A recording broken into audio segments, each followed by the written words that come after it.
One thing marriage and money have in common is they both require intentionality. So today, my husband Winston is here, and we're going to explain how we are intentional when it comes to our planning for the new year. Be sure to like, subscribe, and share this episode with a friend. All right, babe, thanks for being back. Oh, yeah, I am back. You are back. Yeah. You've been a couple of times. I know. It's kind of a new setup. Negotiating that contract. I know. We've not paid you yet. So we'll see what happens. It's okay. We're working it out. With legal.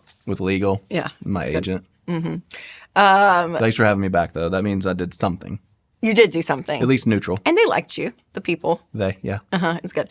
Okay, so January, starting off with dream date. This is something that we've done 4 years in a row, 5 years, would you say? I don't know when we started planning, but it's just been a part of our rhythm, yeah. Yeah, I'd say in the latter years, though. We have not been doing this for our whole marriage. Yeah. But we started, again, a couple years ago, realizing that we weren't looking far enough ahead, probably for the year and beyond, of like, hey, what do we want to do with our money?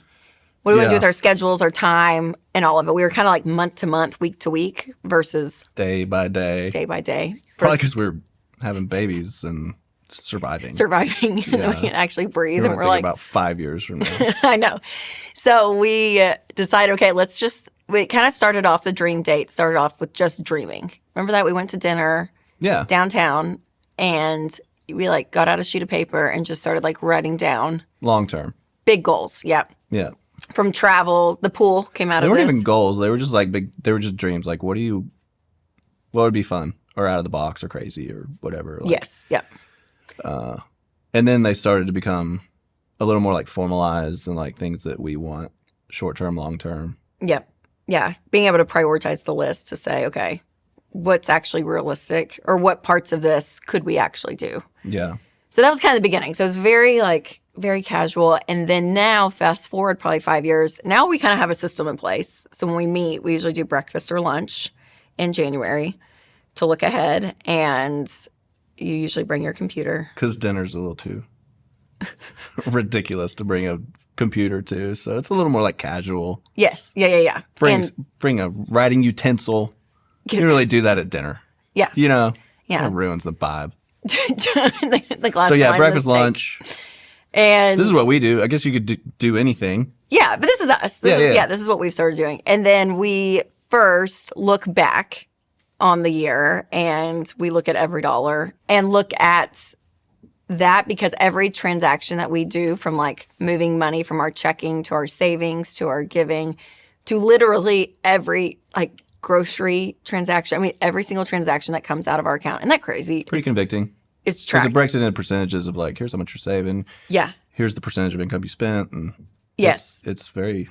It's kind of revealing. You're like, oh, wow. So with every dollar, you can look back at the whole year, and it gives you this pie graph, and it's color coded. So you can see out of the income you've made, what percentage did you give, save, spend. And then even in the spending, like you were saying, it's like lifestyle, food. It goes very specific. So you see, oh my gosh, this is like where all of our money is going. So as the money expert, do you ever look at that and think, oh my gosh, that's a reflection of like me, who I am, of who you, you like. Well, our savings, I kind of panicked. I think it was 2 years ago, because I was like, oh my God, our savings. Like, that's a reflection of me. It doesn't look as, well, no, it didn't look as big. Oh, it wasn't. It wasn't. Okay. And then I realized I didn't track in. Then I realized I didn't track in every dollar. Like probably 6 months, that transaction I never put in the savings line item, so it didn't show up. Oh. So then I went back and corrected Problem it. solved. And I was like, oh, thank God. Because it wasn't big. I was like, oh no, what did we do? Yeah. Yeah, I would say, but from like the giving is always good. I feel like we're pretty consistent on that. Right. Like when we see that pie chart. But the lifestyle. Yeah, the look back's just like a gut check. Yeah. I don't know. Do you think we spend too much on lifestyle when you look? We have a stupid category. We do. We do have a stupid category. Which is just where you got faked out or something. Yeah. Something that was stupid. By whatever. Just stupid. It doesn't count. It's stupid. It's like the kids go to the doctor and they're not sick. And you're like, that was stupid. Oh, okay. I don't want to pay that stupid category. Just put it in there. Say no to the kids. Oh, yeah. But I'd say, from a pulse check, though, I think we felt good. Would you say the past couple, like when you look at our look back, Yeah. What's your emotional reaction to it usually? It's pretty good. Make some adjustments here and there, but overall it's like, it was intentional. What we wanted, we meant to do what it shows at the end of the year. Yep. Yeah. By and large, so so that's like the first kids thing we do. Sports is crazy. That's one that I'm just like, oh, okay. Yeah, and we don't even do travel. It's like YMCA. Yeah. Like it's not even. But that it's just, not just that. It's like every year their feet grow, and so you're like, yeah, you can't pass pink cleats to Charles. Yeah, I mean, I guess. Yeah, I mean, you could. I guess people do, but it's not worth it. Not worth the every dollar. Reflection. Yeah, no. We'll buy new cleats. Put it in the stupid category. Stupid. Yeah. So yeah, I feel good about the look back. Yeah. So we usually. But that's not where we spend. We spend a little bit of time there. Yeah, but that's kind of like the first thing we do. Look back on the year. Okay, how does that feel? And then we move into planning. First thing we do is get coffee. That's fair. Okay. Yeah. And then we go and say, okay, let's look at going forward. So we have this Excel sheet. And there's maybe 6 different categories. First is income. So we kind of assess every single month. It's divided into 12, by the calendar. And we kind of say, okay, what are high months, low months? We kind of just predict, okay, what do we think we're going to make in these months? And again, this is not set in stone. This is more just to get a high level guesstimate, if you will, to see here's what we're going to make. Yeah. And so we're able to plug in those numbers. I think I pulled up the Excel sheet and I was like, we got to be able to see this. Yeah. Somehow. That feels new to me. We've only done that for the past couple of years. Yes. Yeah. To the Excel level where we're breaking down months. Yep. Yep. Planning, that's so helpful planning though. Trips. Yes. So the first line item is income. What? What? Well, I just, in the course of our life, this past year, I remember you being like, hey, how much, and I memorized the Excel sheet and you're like, how much did we have for this trip in March, Yeah, for spring break. And I was like, I know, we put it down. But I have to go get it, get my computer, find where I saved it. Yeah. But it does work. We put it down. Yeah. In a 12-month calendar, and you remember it, at least. Because I'm planning the trip, and I'm I want to spend everything that we decided that we were going to spend. Yeah. So it's not oh, let's just see what the trip is, and then we'll balance it out with what our budget was. You're like, how much do we have? What do we have left? Yes. To do this thing. Spend. Yeah. So the first category is income, and then we'll go to travel. Travel is a category we have. So we look at months and say, okay, what trips are we I thought we did operating expenses. Next? Yeah. Okay, well, I'm trying to flow with what you just talked about trips. Oh, well, no. In accounting, you don't go straight to. Trying to make it easy for everyone watching this video. You got to do cost of goods sold first. Fine. Income and then what? Operating expenses. Okay. Your life. Yeah. So that's where we look. That includes. It's our giving. It's our every dollar budget basically for the month. Okay. Yeah. We look and say okay, what do we spend every month? We're about to do this. We are about to do this. If you jump straight to travel, you're going to lose me. I know. Okay. We are adults and we cover our expenses. Exactly. We are mature. Well, how else do you know what you got left? I know. Yeah, I know. So we do that. And then it's these big items. Are we saving it for a car that year? Is there it's not just travel, but it's travel is its own line item because we do look through and say, okay, we have spring break. That's right. Yeah. Spring break, summer, fall break for the kids. So kids never go to school anime. Do we want to do any trips? They have Thanksgiving break, winter break, spring holiday break. Spring holiday break and spring break are 2 different breaks now. Apparently, it's a lot. Yeah. So there's travel, and then there's whatever else we can think of, which is important. Yeah. So then we do kind of that dream category, which is the big stuff of okay, do we need to replace a car? We built a pool 2 years ago, so I feel like we had money in each month of what was going to be owed as we're building the pool. That was a thing. Yeah, and if you're doing a construction project and they don't give you a payment schedule, then ask for that so that you can plug it in. I know. I'll just reveal to you what I'm going to talk about in January with you. Oh. I want to. This is happening right now. I do. I do want to do some updates to the house. Insert row.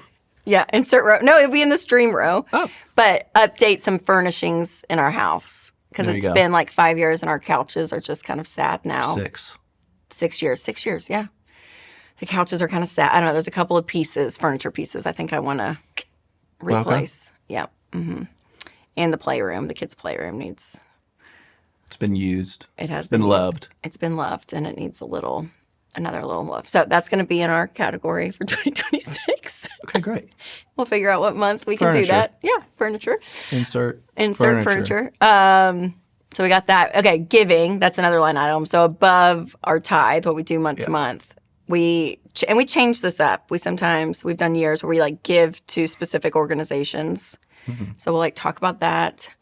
This past year, 2025, I had the great idea of saying, let's give and just have a line item for giving, like a good amount of money every single month that we can just spontaneously give, like give a big tip or see something or hear about something and we can just spontaneously give. So we pulled back from like one or two organizations that we were kind of, had sunsetted from our giving to do this like more spontaneous giving. And I don't know if it worked. I think it worked some months. Some months it didn't. Yeah, I mean, it's just intentionality. Yeah. You gotta like work on it, remember it. Yeah. And be like looking for it, aware of it. I feel like we were good at the beginning of the year because it was new, kind of this new idea of like, ooh, let's like find something. And then it kind of like fades, I feel like. Right. Or it did for us. But yeah, that's a fun category though. So that was fun. But keeping that one. Yeah, any like fun, creative giving type thing we put in a category. And then... Because sometimes you just don't feel it. Like when you... Yeah.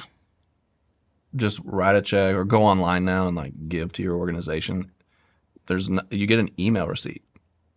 You know what I mean? Yeah. So it's hard to be like personally like affected by giving. Yes. In our digital culture. So that one is really fun because you can be personal with it. Yeah. Because you're actually in a moment to say, oh, yeah, well, we can totally do this or that. You like see the effects of it. It's there. Mm-hmm. No, it's fun. Any other surprises? One thing my family and I always plan for in the budget and in life is online protection services like Delete Me. We all try to get organized when it comes to the new year, but one thing that most people forget to clean up is their digital life. So with every coupon, newsletter, or giveaway you sign up for, your personal information spreads to shady data broker websites that you have never even heard of. And that is where Delete Me comes in. Their team of privacy experts finds your info on those sites, gets it removed, and keeps it off. It's like hiring a digital cleaning crew to protect your name, your privacy, and your peace of mind. So start your year off right with Delete Me. Go to joindeleteme.com/Rachel and use code Rachel to get 20% off. And one of our favorite tricks to managing money well is keeping your money with someone that you trust, which is why I love Fairwinds Credit Union. Their Smart Bundle gives you no fee checking, a high yield savings account, and the new Ramsey debit card that says debt is normal, be weird. And this is not just a card, it is a reminder that you're doing your money differently. So this year, stay on your plan and partner with a credit union that helps you make real progress in the baby steps.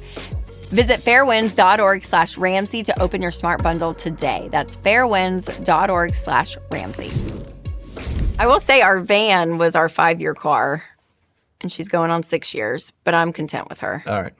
2026. Winston still going strong. Winston loves the van. Or I love the van too, but that thing loves us back. It gets hammered. I know. Poor thing.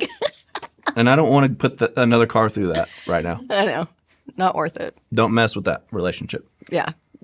She's been good to us. There's nothing wrong with her. It's just the vanity of having the minivan. I know. I said it. I admitted it here. Did you catch it, though? What? The vanity of the minivan? The vanity.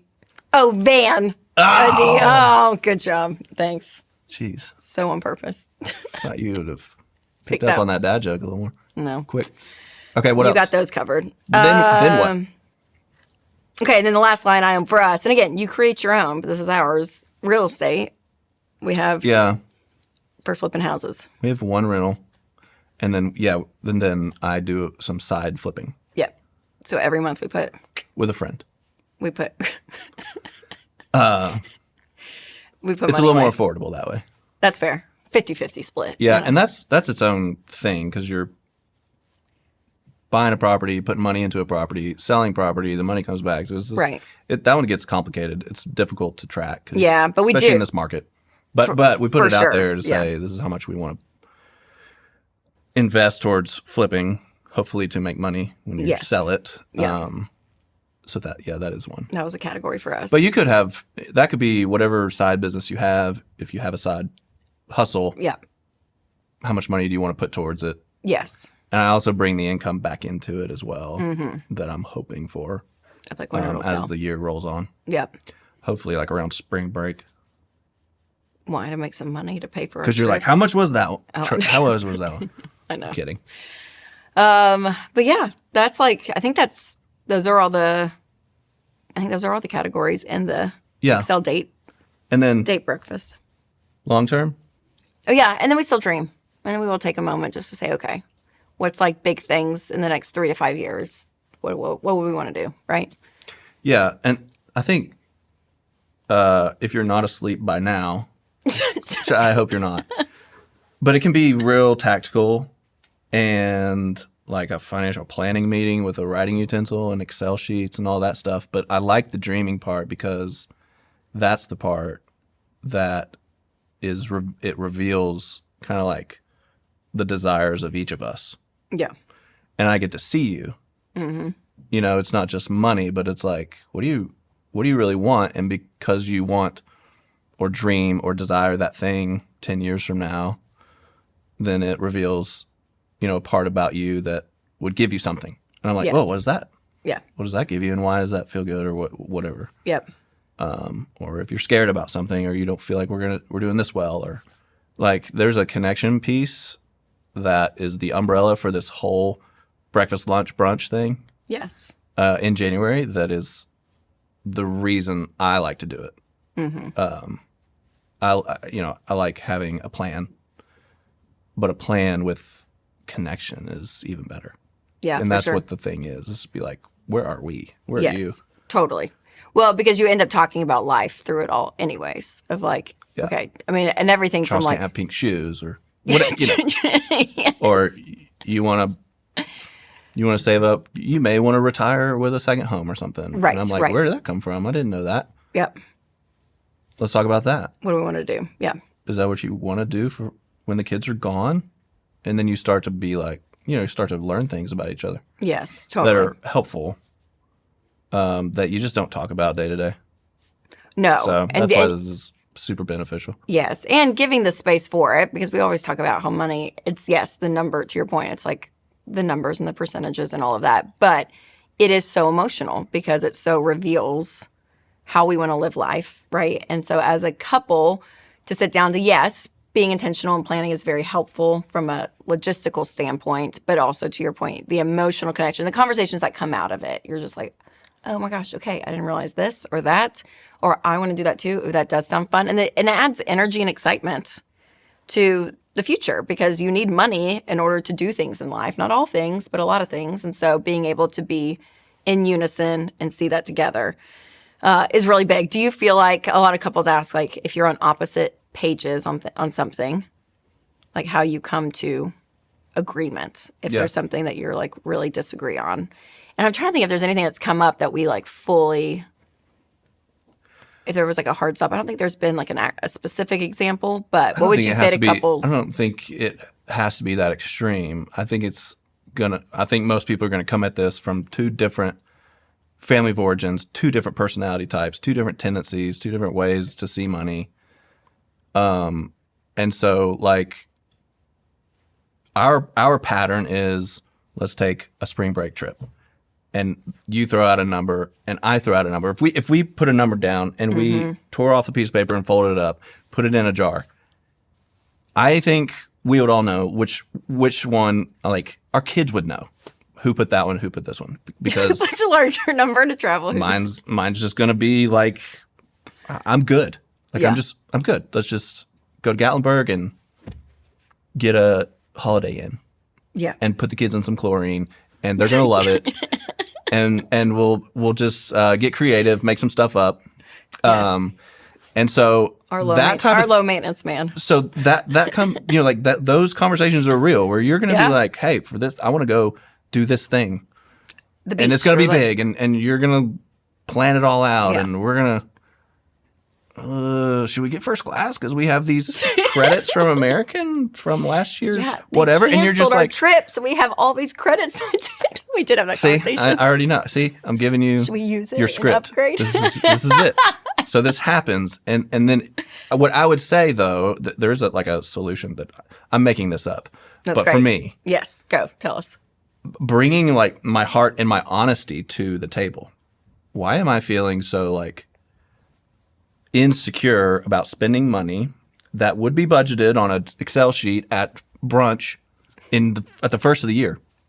What is that about me that like feels so insecure about loosening up and having a budget to say, okay, there it is. Now we can spend it to go and do it freely, right? Yeah. And what is the inverse of that? For you, if I want a savings goal or something, you rarely say no though to me saying like, I want to do this house, or if it's spending, it's something, but. Yeah. I know. It would be not doing something.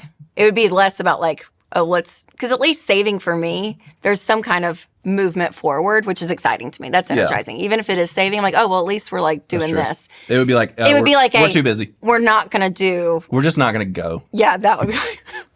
We're not going to do two trips. Crap. During summertime or whatever, or during the year. I mean, both of our families are still doing trips. Like our parents are still doing trips. They're still alive and going. So that would be mine. It can become very like overwhelming to me. Mine would feel suffocated, and like if we have the ability to, freedom's getting squashed. Yeah, hate that. Yeah. So so I don't think it's like, oh my gosh, we're on these opposite hard stop. We're fighting it out. I would just say bring your heart to the table. Yeah. And be curious about yourself. Be curious about your spouse. Mm-hmm. You're not in opposition. Yep. You're at least there together. So that's the first step. Good job. Mm-hmm. You had to show up and book a babysitter or whatever. Right. But I don't know any other way except just to bring yourself to the table and be like, well, this is where I am, and let it happen. Let it go at that point. And I would say not every decision has to be decided at that brunch. Like if there are some things that, I'm kidding. that are it's very important. We have to, you know what I mean? Like if there is a tension point, it's okay to table it and be like, hey, let's come back to this next weekend, right? And so give yourself that freedom too. But go reflect. Yes. Yeah. That's good. Yeah. So, but it's been helpful, I think, for us, this new rhythm that we've been in the past couple of years, looking ahead, and it's the dream date. Not that kind of dream date, but it's a good date. You know what I'm saying? Yeah. Well, yeah, it's not like, oh, this is a dream. Like, we're going to go to the spa and like.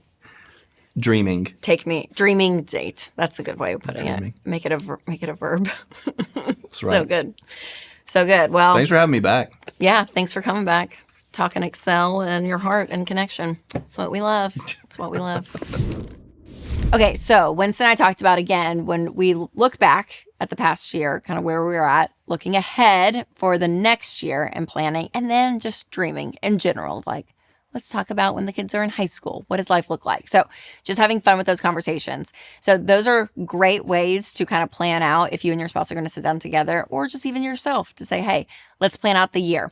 But you have to do the basics if you haven't yet. And this is a crucial first step. So these are things that, again, are not maybe as fun and exciting, especially to all you free spirits out there, but things that you have to do before you can go and do a dream date. Okay. You first need a monthly budget. Remember Winston and I talked about we know our expenses every single month that we're able to plug in. We would not know those if we were not doing a budget. So making sure you're doing a monthly budget, you're tracking your expenses, and that needs to be a rhythm that you have day in and day out throughout the year. So that way, in the next dream date cycle, you have all that information. You also want to make sure that all of your insurances and wills are in place. So this is really important because, again, this is like the adulting stuff, but making sure that you, number one, have a will. If you don't have a will, you need a will, you guys. This is something that a lot of people skip over in their life. And when something happens to you, it takes like untangling all this information, and it's so hard on your friends and family. So creating a will, making sure that's in place, and then also revisiting your insurance. So insurance is one of those things that a lot of people just, they set aside and they don't revisit it. So there may be insurances that you don't have that you need. You may have some that you have that you can just cancel. And then there's some that you may be able to adjust what you're paying and actually save money. So here are the insurances that you need. You need homeowner's insurance if you own a home, or if you're renting, renter's insurance, auto insurance, term life insurance, health insurance, identity theft, long-term disability, and long-term care if you're over 60 years old. And I would get an umbrella policy if your net worth is higher than $500,000. So those are the insurances. Again, this is like the adult stuff that's kind of boring, but making sure that those are in place, it's really, really important. And you can check in on those every single year to make sure that nothing has changed in your life, right? If you have a kid or you get a different car or you move, like if something big happens, your insurances may reflect that. So be looking at those every single year. Also looking at your financial goals, which again, you may be talking about in your dream date. I would also say know your net worth. If you've not added up everything and subtracted your debt to kind of know where you're at baseline wise, I think it's a great practice to do. Also pull your credit report. This is something to do every single year to make sure that nobody has stolen your identity and using it. And so again, this isn't necessarily your credit score, but this is just looking to see, okay, if you've interacted with debt or if someone has, when it comes to your name, which would not be good, you're going to know. And you can pull your credit report for free at TransUnion. You can do Equifax or Experian. Those are 3 companies that offer it every single year for free. Okay, the truth is though, depending on where you're starting, you have to be intentional with your money. So for some of you, again, it's going to be going back to the basics like a budget. So if you are not doing a budget every single month, that is something that is great. Every dollar, Winston and I mentioned it, but we use it. And this is a great baseline in general to start talking about money. Because if all of this was kind of overwhelming and you're just starting from the beginning and you're thinking, oh my gosh, this is a lot, just start with the budget. That's going to be plenty for you to do for the next month or two to really get in a rhythm of doing it. I'll put a link down below for every dollar because it's free and it's amazing. All right, for more conversations between me and Winston, you can check out another episode that we did, Money Lessons That We've Learned in 15 Years of Marriage with Winston Cruz. You can click right here, or if you're listening on podcast, you can click the link below. All right, you guys, remember to take control of your money and create a life you love.